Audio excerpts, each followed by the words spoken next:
So, a very good evening to everybody. Let me just go and find George.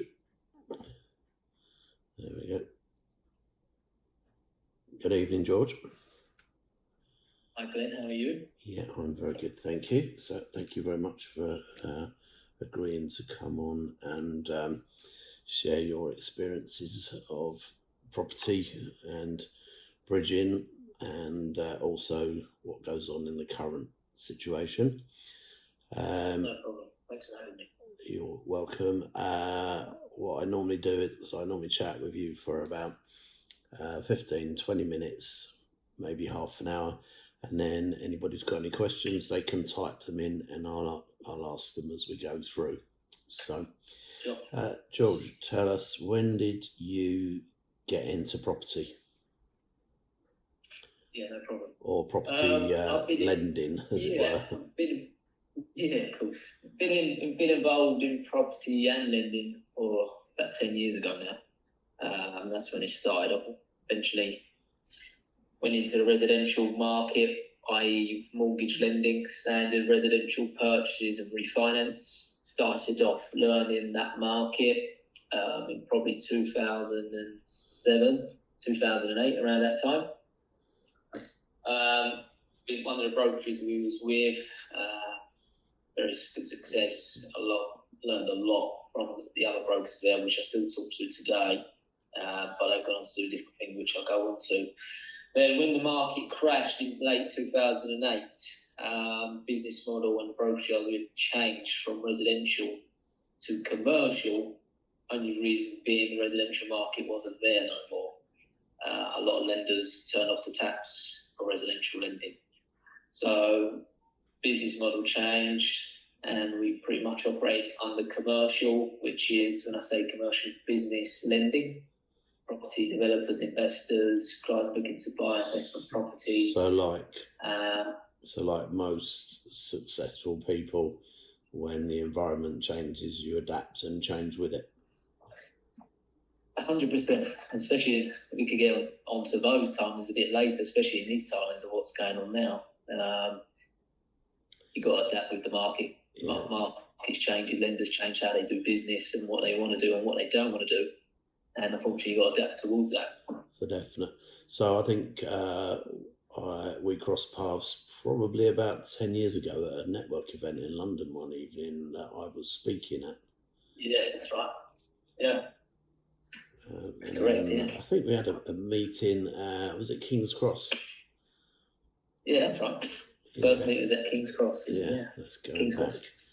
There we go. Got a dangerous memory. Crazy how it flies. It does. Yeah, okay. Absolutely. So if anybody needs commercial, tell us about what you've been doing commercial minded. I know you're very close or just gone past. Have you gone past £1 billion of lending yet? Are you close to it? Yeah, so since we've started, we've hit over £1 billion worth of real estate loans, and that's doing a mixture of commercial and residential. Predominantly, we say probably most of that £1 billion loan lending was over. Probably 65% was that residential, i.e. that could be buy-to-let to HMO, and refinancing developments. So once our clients build out properties, we refinance them for them or they sell them, one of the exit strategies. So predominantly that's residential. Then the other part is we have a different side of the business with different clienteles, because every clientele we have a different business model within property. And the other percentages could be commercial part, which is warehouse, industrial, care, retail, leisure. So it boils down to every client, I suppose, as you probably know, Glenn. Everyone has a different strategy in property. So yeah, and with you, I think your USP was your relationship with the head of or the owner of different bridging companies that allowed clients that you worked with closely to be a little bit more creative and to do things that probably wouldn't be normally allowed. Yeah, I would agree with that. Certain lenders we work with, obviously, we're very fortunate based on the business we're in and the volume we do and the expertise we have in the marketplace with our brand. We deal with the CEOs or the founders of these lending bridging companies, which does impact the decisions with our clients, gives them a bit more flexibility on speed, gives them a bit more flexibility on loan to values. And I'd say, yeah, you're probably right. That's one of our USPs. So one of the within reasons, this sector. one of the reasons I used you a lot of the time is because you had a unique product for me, and I assume other clients that you knew well, where a particular lender that I know I've actually been out with the MD with you for meals and everything like that. So yeah, I know that they would lend 75% of value as opposed to 75% of market price. So I know one particular deal. I bought for $950 and I borrowed $980 on the day that I completed. So I actually had it was a multiple dwelling relief on stamp duty. So I pretty much acquired the property for nothing. And also my mansion at Carisbrook, I know I bought that with only a £22,000 deposit. Yeah, great deal. Yeah.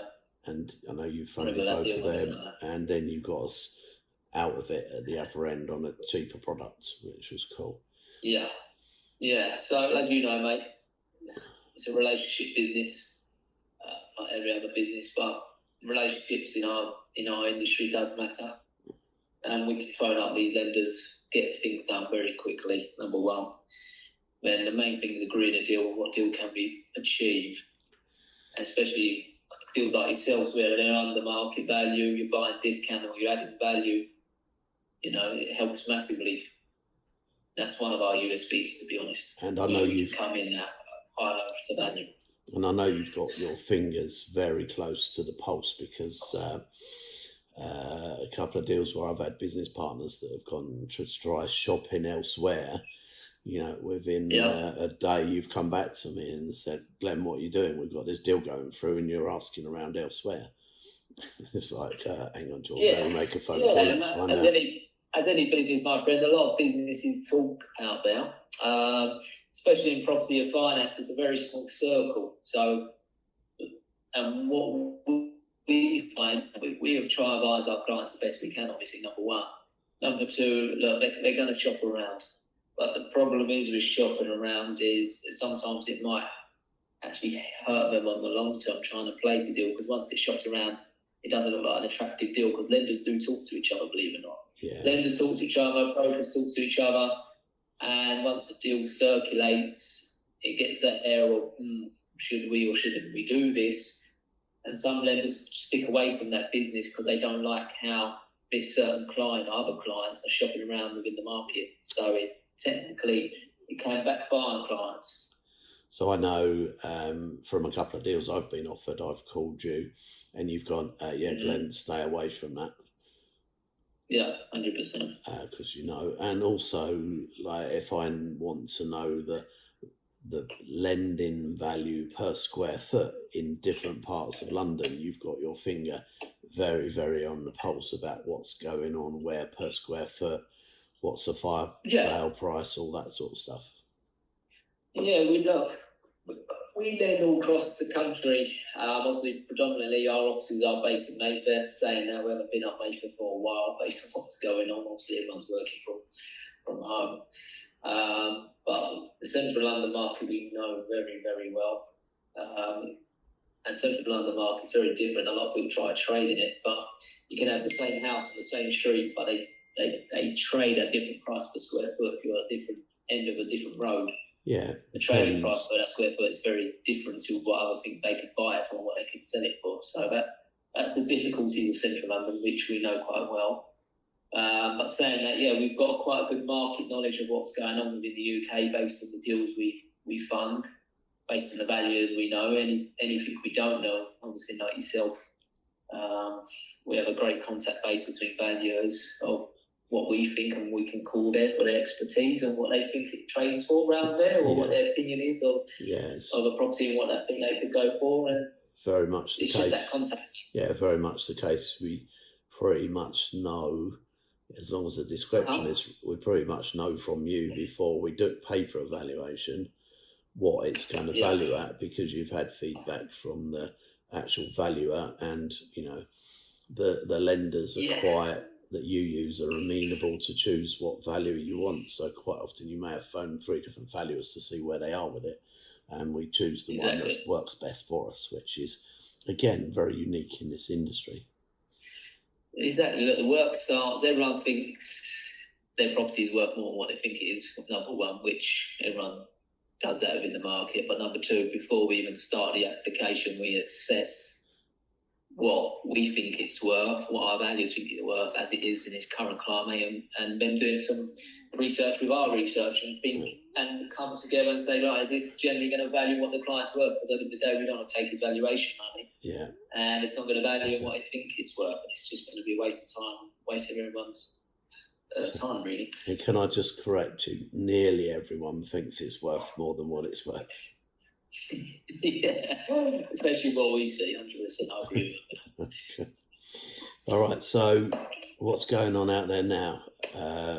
What's happened? Yeah, a lot of changes. And like we said earlier, business changes, especially with the effects of COVID-19. We deal with different products. I can go through different products. So within our business, we are probably known for bridging and development finance, which is number one.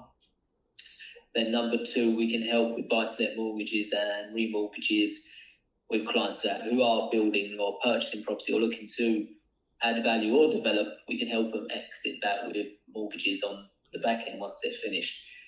But within the bridging and development market, some players have actually put their lending book on hold. I won't name no names, but they're quite very well known in the industry. Some of their decisions within the business is to not lend any more money within bridging at this current climate.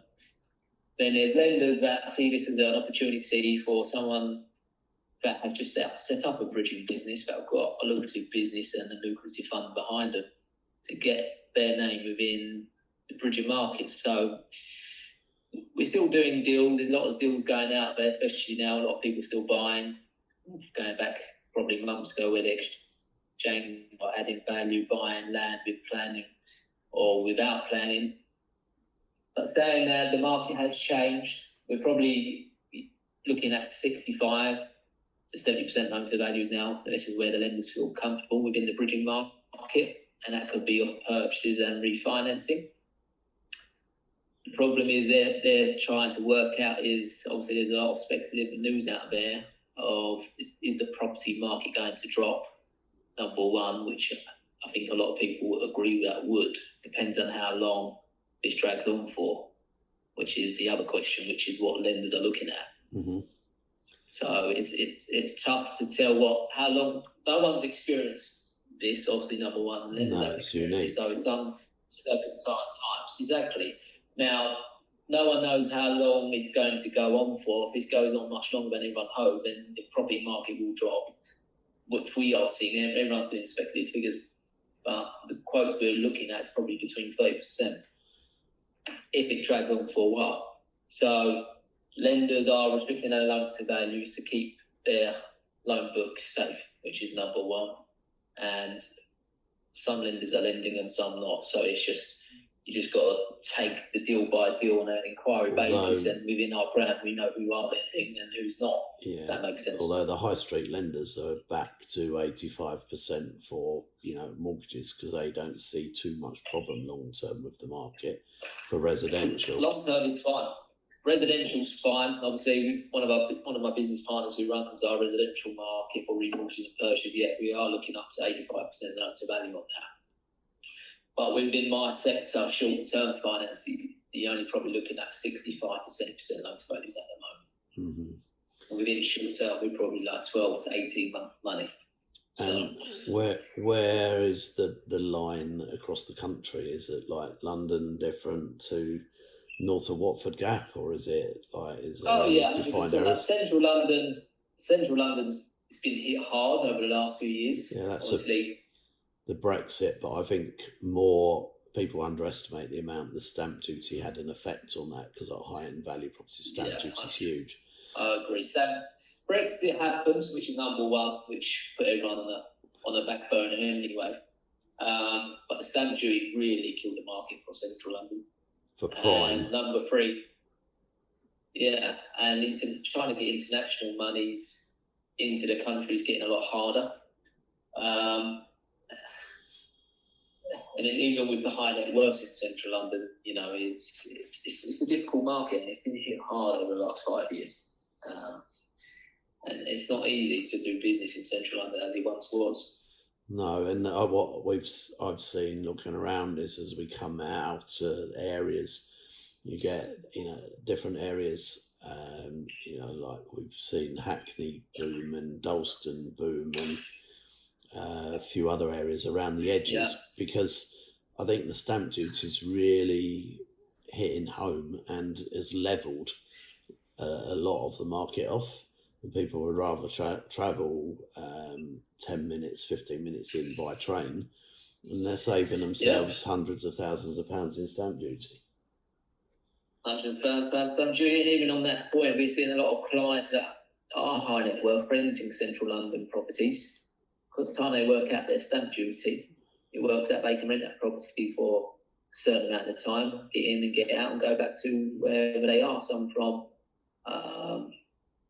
countries like Dubai, some in America, some all over the world. It's actually cheaper to probably rent a property for 3 to 4 years in central London than paying a big deposit for a mortgage, which is a lot of the private banks want. And two, especially for what's going on within the market for stamp duty, it's a big chunk of money that they've got to pay as well for stamps. So it actually works out cheaper trying to rent the property for them than wherever they do maybe slightly. Sure. Are you identifying, like, I know Hackney actually went up in value quite a lot over the last 12 months, had this Dalston, there's a few other areas. Are there any hot spots?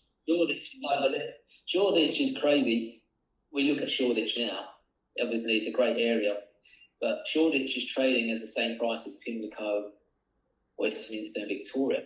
If you can believe that or not. It is, because the stamp duty's levelled it off, and outside of London, it's been more the Section 24 has had an effect on investors buying the cheaper end of the market. And where stamp duty isn't such a big effect, but the stamp duty, and also there's the affordability factor. But because stamp duty is, lending's not available for stamp duty, you've got certain loan to values, so the affordability on properties is drastically reduced if you've got to pay an extra 100, 200 grand in stamp duty because of the extra 3%.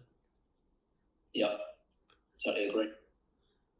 So other than Shoreditch, any other hotspots you can see going on?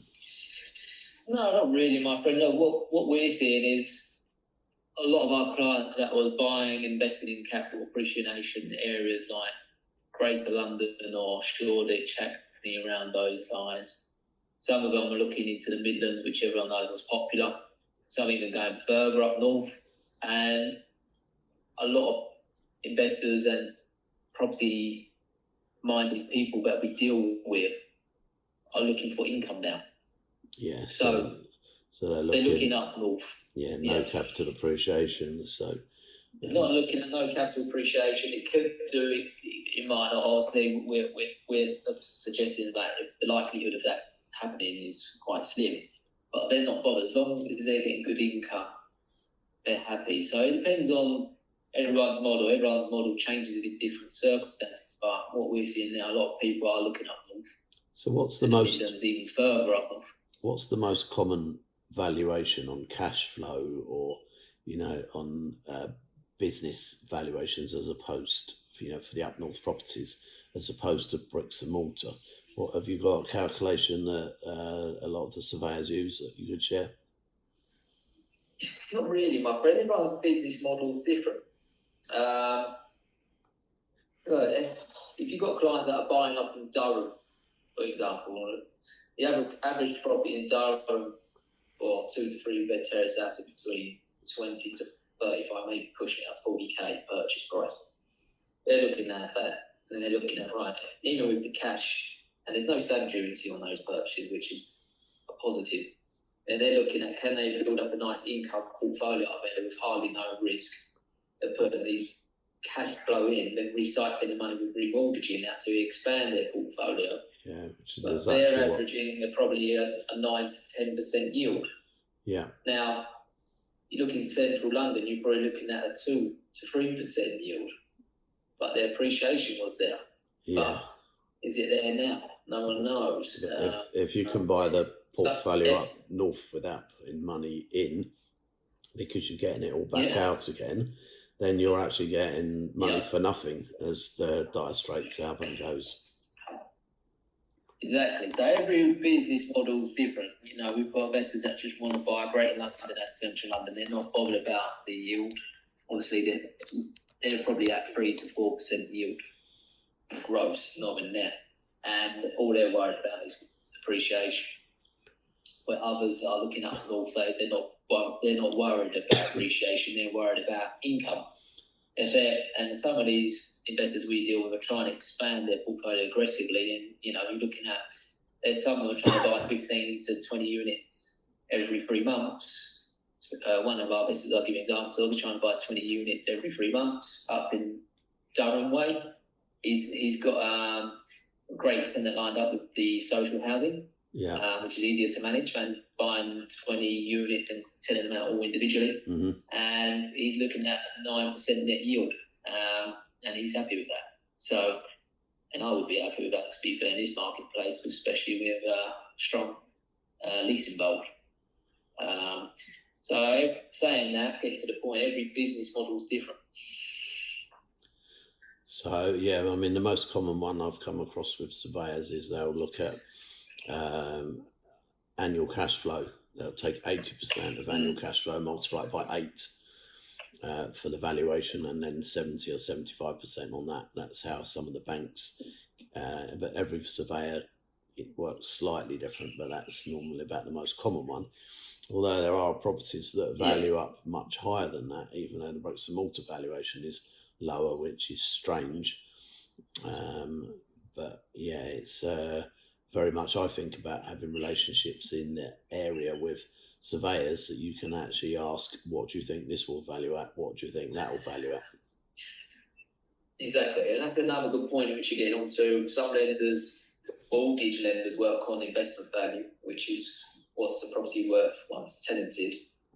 Then within our market, which is bridging finance and development finance, we lend on vacant value, which is what is that property worth vacant, which is a big difference. And vacant value to investment value can be a huge difference. We see clients that it's worth investment value probably 1.9 as an investment, then you get to value as a vacant basis, and you only get to value that $1 million.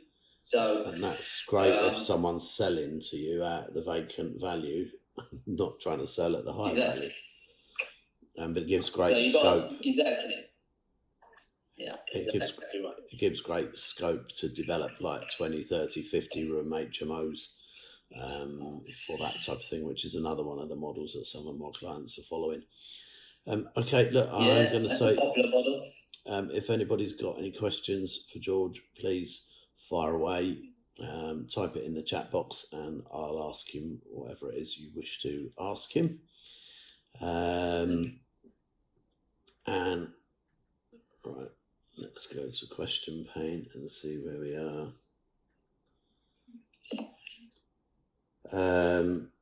There we go. So Lorna says, looking urgently at remortgaging an HMO, doesn't want to pay huge fees. Any suggestion? What the good rates? Who with? And do you do 2, 3 or 5 years? It's a bit of a $10 million question now, isn't it? It's kind of not quite enough meat on the bone to be able to answer that properly. It's probably not, but saying that if she's happy to send me an email, we can do some due diligence on it and get her an actual proposal of what we think is the best deal out there for her at that time and at this property. And we can give her the best solution in the marketplace if we can get an email from her. Yeah, That makes sense. So Lorna, if you send us an email, I'll introduce you to George. I normally just reply and CC him. He's fairly used to getting an email that's blank and hunting for the message underneath from me. So Ben says, are you having trouble regarding valuations if venues are in situ? I think that's more a COVID thing. Yeah. Yeah, well, if the properties are tenanted, yes, we're not valuing them. The only way we are valuing them is either from a desktop valuation or a drive-by valuation. Lenders have changed their models between those two valuations. Saying that, we are still valuing properties which are tenanted. But they're only done by drive-bys and desktops. Vacant properties, it's the same as normal, really. No one's in there, so our valuers can go in there and value it as a physical valuation. Okay. Right, I'm going to ask you a question and say, is there a common strategy that your wealthiest clients use and have done for several years, which is why they're your wealthiest clients? Yeah, there's a common thread when you see it. But the certain strategies I see which works very well, and this is what Bridge and Finance helps with, is what the deal you mentioned earlier. So number one, if you're buying discounted, i.e. you're buying below market value, which is 20 to 30% below market value because you've negotiated on a great property at a great price. Bridge and Finance, with certain lenders, not all lenders because it's a risk with them, we can lend up to 100% on purchase price. Now, what we see with common investors that we work with, they buy extremely well, number one, and they're actually getting their 30% day one. So they're buying 30% off market value, and that's confirmed by our valuer who inspects this property. So as long as that is the common. So you're buying the profit profit. I'm seeing. Yeah. So the skill is in negotiation, because obviously in London, 30% discount is very hard to come across because of the competitiveness of it. London is very hard to come across. But in saying that, we've got one client literally opposite our offices over the road. He doesn't do a lot of deals. He probably does 2 or 3 deals a year, and he buys 30-40% below market value. He doesn't need to, but it's hard to get across these deals now. But he's still buying probably 2 to 3 deals a year at 30% below market value, maybe 40% sometimes. Is that because of the size of it, or is it just average development projects? No, it's end of the day, every deal's different, and based on my influence in this market, no different like myself, but we see a lot of deals, and sometimes you get those hidden gems, and that can be from receivership, which is number one. And with receivership deals, they've got a certain leverage on there. They just want to recuperate, get their money back. Yeah. So with that certain leverage, they're probably only 60 to 65% loan to value sometimes. So sometimes you could negotiate a deal where you just pay back the lender's debt. But that's very much who you know, isn't it? It is who you know, but saying that, then there's private sales. So you've got private sales, which is, I don't know, an investor that's owned his property for 20 years. Obviously, the capital appreciation has gone up massively. As long as you can complete quickly, then you can get a certain discount. If is that, it's hard to find those gems, but they're out there. Trust me. That's the common thread I'm seeing is with that investor I was talking about. He buys discount, and his model is to buy 30% below market value. Once he owns it, with the Bridge and Finance, we remortgage him out. So pretty much he's in for nothing really. He's set from stamp duty. So he's not going to put him 30% down because we're 100% financing him on the bridge. Then we exit him on the buy-to-let mortgage once he's owned it for 6 months. So he's buying consistently without putting no money down. So he's increasing his portfolio without putting big chunks of money down. So what's his average? It's a great move. What's his average purchase? It depends. Minimum 200k. So he does the smaller deals, like I said. But as long as he's putting no money down, why would you not do it? Then the biggest purchase he's probably done, it's probably been 2 to 2.5. That's one of the larger properties he's purchased outside Greater London. But his business model is quite simple. He's one of those companies which you see advertised where we buy your house within 7 days. Yeah. And he'll generally make you an offer at a 30% discount and you can have the money within 2 weeks. Yeah, so it's not for everyone. No. But he has a lot of inquiries which he filters through. And out of those inquiries, it could be receivership stock, it could be probate, it could be private sale, they just want quick cash. And I know it's just a turnover. If it's the person I'm thinking of, their model is the what deals that are okay, that are like 15-20% deposit, they sell on for a finder's fee, and that funds their advertising bill, and their advertising is quite expensive. It's around 10 grand a week. But it just keeps it rolling. If it's the person I think who runs exactly the same model as what you just said. We deal with a lot of those businesses because they buy a lot, and like I said, their advertising expense is huge. Generally, because their advertising is so huge, they are. But yeah, if they're getting 20% discount, it's not for them. And like you said, they do what you said, and they're generally buying under 30% to 40%, and then they're buying, and they're buying it with bridging finance because we've got lenders who can work on open market value. Yeah, and we can remortgage them out. So that's one common thread I'm seeing with certain investors. And other ways of making a great living through properties is development, but it's hard. Not everyone can do it. Some developments could be up to 2 units, up to 200 units, which we financed beforehand.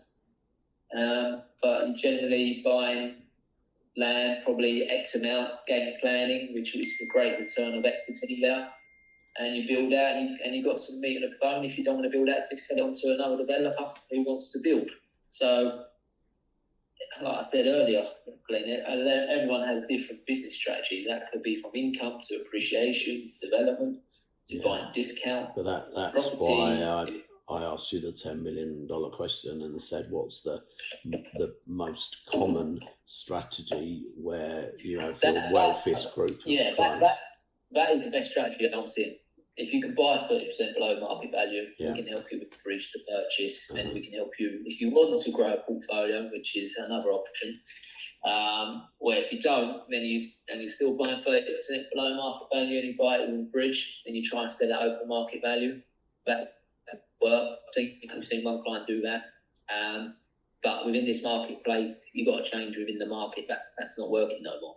So that's why he's keeping all his properties he's buying at the moment. So he's got a safe exit strategy. So once it does turn, and once people are viewing again, once people are looking to buy, once mortgage lenders are lending, once this is are being proactive, you've got to change within the market. So he's keeping it all in his portfolio until the market rides itself out again, and he will sell all of his pools. So okay.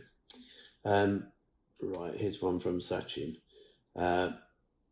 So you said they value on empty property, but I have a non-operational nightclub, and I get told property has no value when it's empty. Okay, Sachin, here's the thing. I'll offer you 30% below nothing for that one.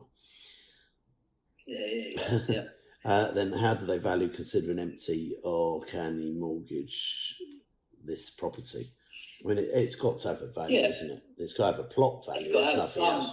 Exactly. It's bricks and mortar. It's got to be some value. I don't know where the property is. Look, if you're telling me there's a nightclub in London, it's probably a freehold property. If I know him, it's probably Ipswich or Norwich. I'm sure he's going to add that to this because he can hear us talking, so he'll probably add that to the bottom. So bricks and mortar, there's got to be some value there.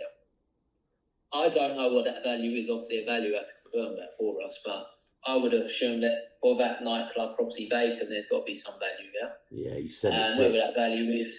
He said it's in Ipswich. He's right. It doesn't have a value. Look, we've seen stuff but even everything has a value. It's got to have a potential. Yeah, and if there's a planning lift for it, and you're taking it on an option or you're owning it, and it's a planning game, because it's going to be worth what it's worth if you can get planned to build a block of flats or house, Well, there you go. room Look, rents or if it's not worth bricks and mortar value, there's got to be something where you can add value to it. Now, and that could be what you said, buying it, exchanging subject to planning, getting planning on it, then there being a high value for that nightclub. But knowing the market, a lot of lenders don't like nightclubs, but we have financed quite a lot of them. Yeah. Yeah. What about flats over the top of nightclubs? Flats, there's lenders who don't like it, and there's lenders who like it. Some lenders are really loan to value driven, some lenders are location driven, and some lenders are very criteria driven, just want residential, not above commercial. So, look, we finance a lot of property, either residential, commercial, where we've always financed and come up with a solution. Mm-hmm. Is it a cheap solution? Yes. Is there any other solutions out there? We finance properties where there's no solution. There's only one lender that's willing to do it.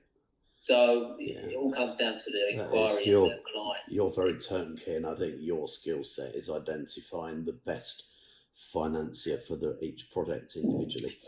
What we're known for is, look, we've financed over £1 billion worth of loans, and we know who finances what.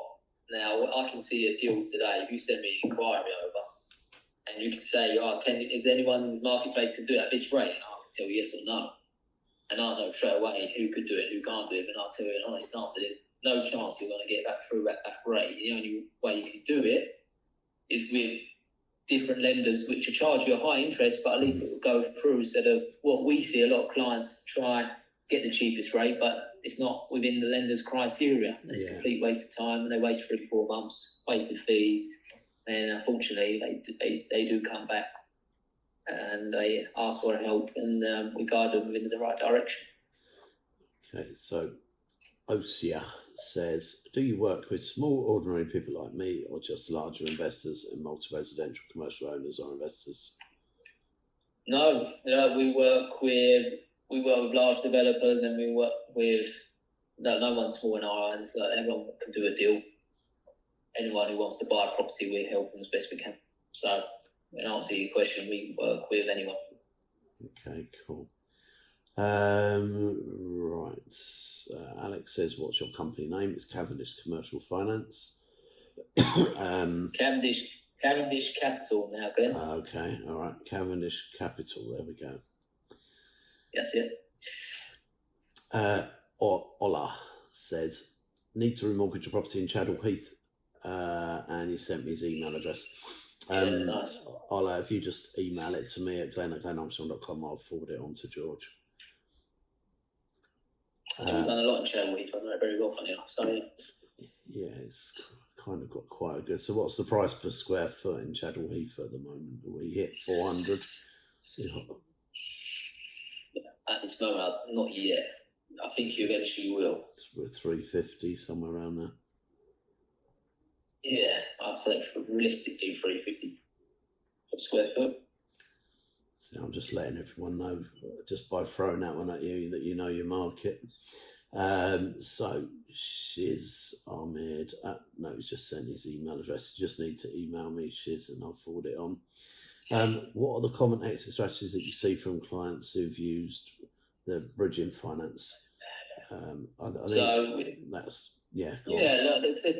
two common threads with exit strategy bridging, and it's very simple. It's either sale of a property or it's remortgaging. So if you're buying a property, the only exit strategy is remortgaging. But if you're buying discounted, then the exit could be sale. So it depends on what the circumstances are. What we do with bridging, sometimes the mortgage lenders that try to get them a buy-to-let mortgage has let them down at the very last knockings, and they're probably 10 days away from completion.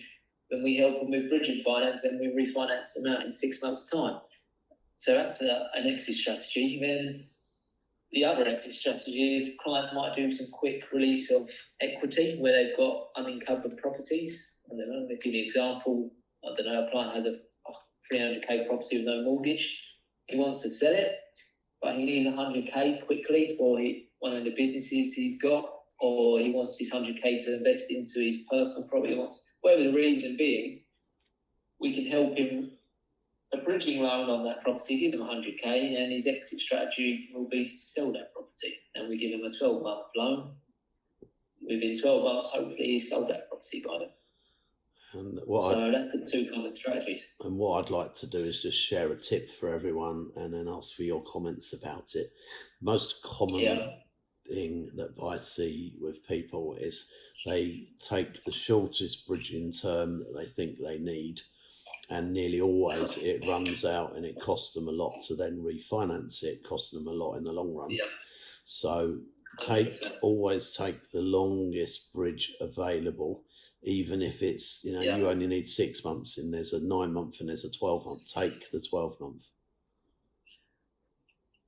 Totally agree. And you can't be further wrong, as you said. And saying that, I've got clients that trust me massively. And one of my clients I'm thinking about with now, she took a bridge out on one of the properties she bought in Epping, Essex, which was a bungalow. She got planning for 5 units. And she goes, George, I only need 6 months on this. And I said, and I asked the clients who I was referring to, said, please take 12. Maybe even take longer, but I said, look, just take 12. If you have 6 months and you only pay 6 months interest, which is what bridging finance you can do. Yeah. And luckily, she took my advice because she wasn't out in 6 months. No, it took her 11 months to get out of it, it's impossible to do 6 months. No, I always suggest take the longer term. In this game, you can't judge what's going to happen. Are you saying they will? Going to judge forever. Are you saying that they will do rolled up for 6 months and then you start paying the monthly payments after 6 months if it does go longer? Yeah. So look, if you take a 6 month term bridge and you haven't paid that 6 month term bridge within that time frame, the lender has the right to deal with you directly and just say, right, how are you going to repay me? Yeah. Which is number one. And number two, if it's at highly geared leverage, i.e., let's just say they've given you a 75% purchase on a 6 month term, you was expecting to be out in 6 months, then you will have to start servicing that bridge like a mortgage every month because you're highly leveraged. Yeah, and you're going to pay a 2% premium on a renewal at the minimum. Yeah, you're going to pay. They're going to charge you on a renewal fees because you're not out of the term. Look, some lenders don't charge that, some lenders do. So there's pros and cons with which lender you go with. But the essence of the story is if you can take the longer term, take it. And I see a lot of people say they can do stuff within a certain time frame, it never works out.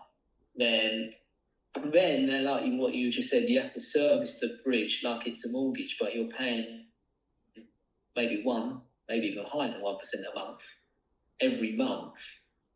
And that can be a hell of a lot of money. Yeah, so depending on the size. Then the option is, right, how do you sustain that cash flow every month? Or is there another option to refinance you out with another lender? So I always suggest take a longer term. Because at the end of the day, you only pay for what you have with big bridging. Some lenders charge you higher interest, some charge you a monthly interest, and some charge you a daily interest. So it's best speaking to a person like myself or even a person that's very experienced within bridges to tell you that, because that's an important part of the process, really. Yeah. And I know that some of the strategies that I run, the creative finance stuff, what I call financial engineering, there are, when you know that that's going on in the background, you can go with the lender that's happy with it rather than someone who's not happy with it. Yeah, exactly. Yeah. Okay, I've got a question from Osia. It is, do you invest yourself? Yes, we do. And we have different strategies. So we do private sales with friends and family that we know, which is number one. Number two, we buy income producing assets, and that can be multi-unit freehold blocks. It could be stuff up north. It could be anywhere where we can increase the income out of it, which many other parties we have developed in the past. It's not our greatest model, but we have done it. But the strategy we are looking for now, we're pretty much an income prospective investor. So we're buying up north, and we're buying stuff where we can buy stuff discounted, i.e. we're buying stuff for 40% discount, buy it with the bridge and we remortgage it. And another strategy we're looking at as well, we're buying pubs and either converting them into residential apartments or houses, Mm-hmm. or which, if they're not applicable for that, then we're just converting them into bed and breakfasts. How are you getting around the long-term fact that pubs have to be shut down for a certain period of time before you can apply for planning or get planning to convert it into resi?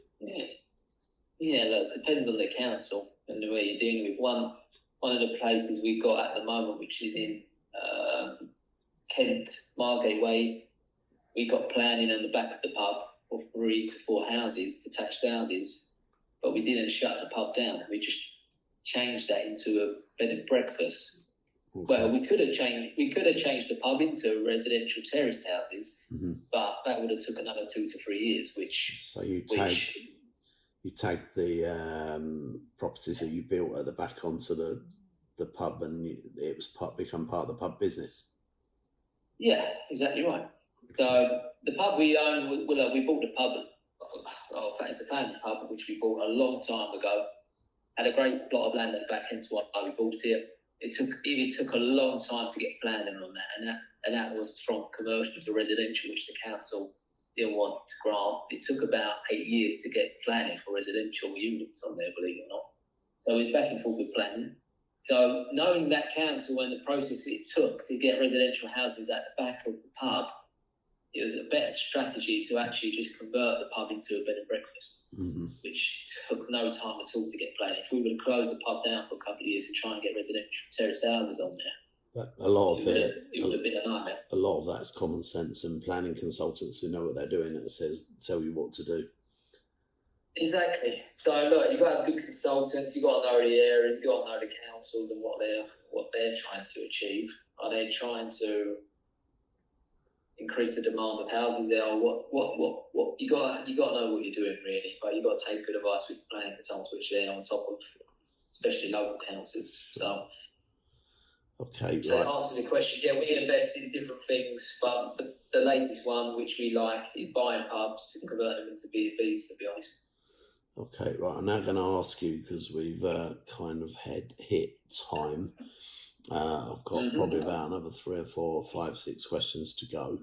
So if I can just ask you to do an abbreviated answer on them, would be really good. The bridge next day remortgage for purchasing. That's the old Mortgage Express same day refinancing. It's buying it on a daylight bridge. So do you do day bridging for that type of stuff? Yeah, look, we can do day bridging, but time we refinance is it's not a day no more. It's realistically like a month. So we've got lenders that can remortgage it straight away, but the process for time they remortgage the bridge takes like a month. So it's not a day no more. It's more like a month bridge to remortgage, to be honest. So Raj, there is a way around that, and that's having a nominee take an option on it and sell it to you for the higher price, and then mortgage straight at the higher price, unless of course you need to do work on it, but that's how we normally run that one round. Right, Alex says, would it be possible for someone who's just starting in property to get a mortgage? And I suppose the answer to that is depends. Send me an email, ask introduction to George, and I'll put you across to him and he can answer your question. That's it, perfect. Another one, is your company Cavendish Capital or Cavendish Capital Partners? No, it's Cavendish Capital. So our website is www.cavendish.capital, and we're based in Berkeley Square in Mayfair. Okay. Alex says, is Epping considered to be a good area to invest? Alex, it depends whether you're buying long term. Right now, as George says, not many people are buying long term investments with prospect of capital appreciation when there's no yield. So it really depends on how much money you want to leave behind a deal. Up north, if you're using the same, the models that George has been talking about, you'll get all your money back out. Whereas in the high value areas, you won't do that, just because of the percentages are the chunk of the percentage. So 25% of $500,000 is a lot more than 25% of 100 grand. Exactly right. Yeah. Mick says, how do you get bridging loans and will it interfere with my remortgaging? I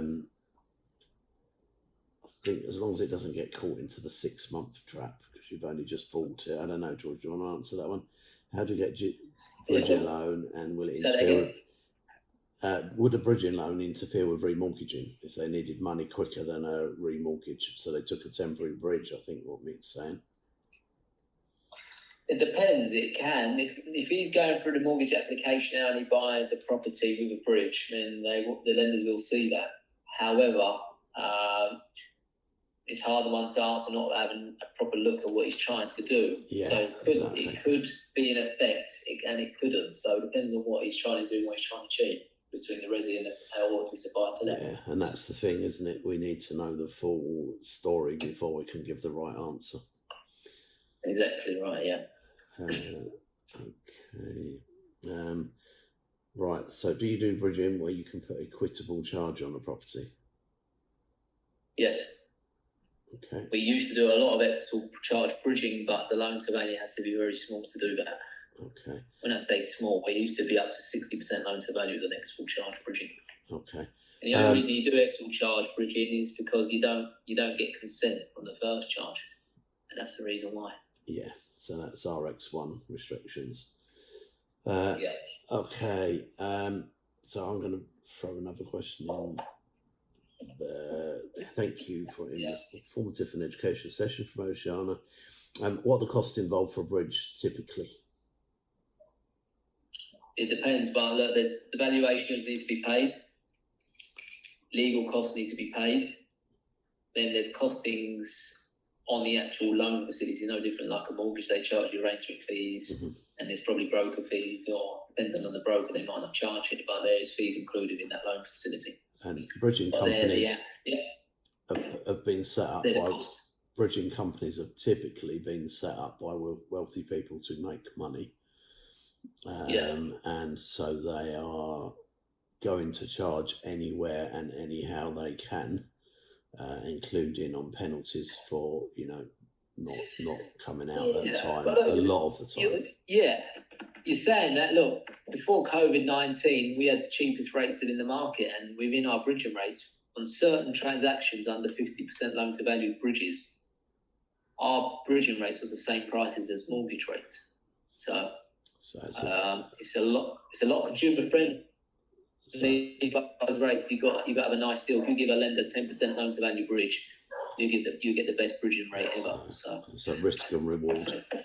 And another thing to remember is if you've got a property with a lot of equity in, it may be an idea to leverage against that for part of the purchase because, again, if you spread it across the property you're buying and the property that you own that's lowly geared, you can probably get a better rate. Yeah. Exactly. How we see it and how lenders see it, if you're lending your own money, how would you price this transaction? Is it a risky deal? If it is a risky deal, and lenders price based on the risk. If it's a small loan to value deal, it's a nice simple transaction, then you're going to get priced the best rates in the market. So how lenders see it is, look, if it's my own money, is this a nice deal or is it a risky deal? And that's how they price the rates. Okay. Thank you, George. To finish off, what would be your tip for people over the next 3 months? What would be my tip? Yeah, what would you say? I think, look, obviously we're going through uncertain times, which no one knows what's going to happen. Saying that, I think there is good possibility of your audience to get good deals to purchase, number one. I think if this drags on for, which I don't know how long it's going to drag for, but if this drags on longer, I think there's going to be a lot of people that are looking to sell their houses because, number one, they can't remortgage. Number two, if they're trying to remortgage, the affordability that lenders are looking on, they're going to look at if they've been furloughed and they're going to look at can they service the remortgages.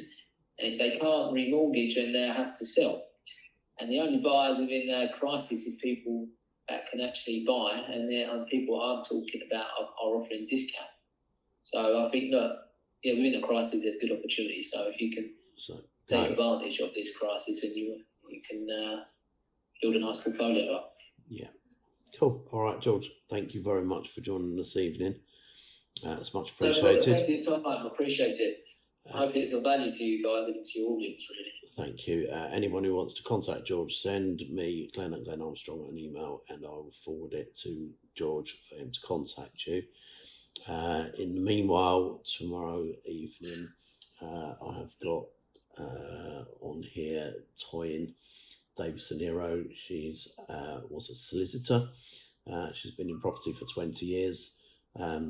Used to deal for the banks with repossessions. Very, very knowledgeable in property. Fairly London based. She runs Property Pillars Network Club. So we're going to be talking to her tomorrow. On Thursday, I'm going to be talking to Hayden Van Wienen from Fine and Country. They are a higher end estate agency. It's a franchise estate agency. As I said before, we've done a few delayed completion deals with clients through him. Speaking to the actual individual estate agent who runs each franchise, by recommendation, which is really cool. We have got our Ajit talking on Friday about buy-to-let mortgages, and then so far next week I've got Jonathan Berlian, who is his challenges at the moment, to give you an idea of where his portfolio is at, is that his jet is parked up and his boat is parked up and he's struggling to be able to use them or get anywhere with them.